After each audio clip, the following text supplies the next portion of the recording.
Hello, আসসালামু আলাইকুম। কেমন আছেন আপনারা সবাই?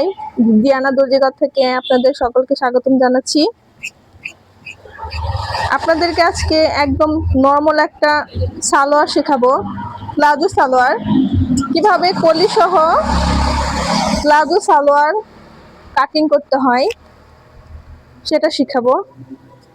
সর্বপ্রথমে দেখেন, রাবারের জন্য, যেহেতু এটা রাবার হবে, ইলাস্টিক হবে, রাবারের জন্য 2 ইঞ্চি রাখতে হবে। এখান থেকে এখানে 2 ইঞ্চি রাখতে হবে।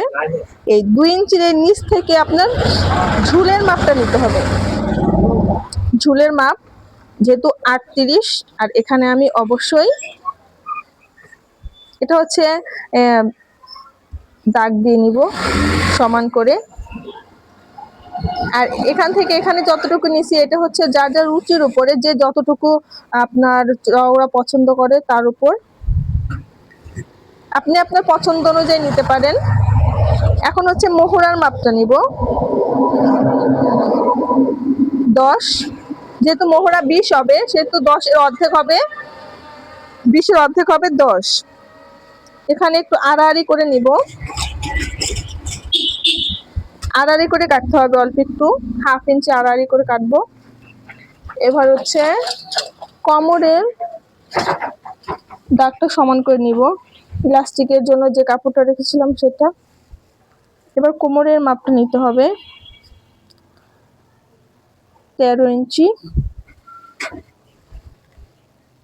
যেহেতু এর হচ্ছে কোমর 50-এর উপরে, সেহেতু অবশ্যই আপনাকে সেরকম ভাবে নিতে হবে।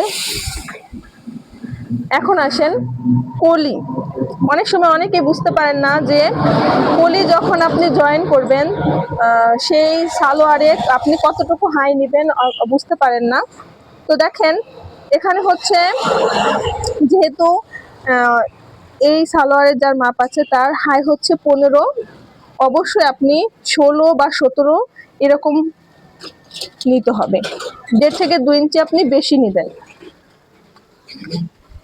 এখন এই দাগটাকে সমান করে দিতে হবে। এই দাগ আর এই দাগ এখন সুন্দর করে আড়াআড়ি করে মিলিয়ে দেন।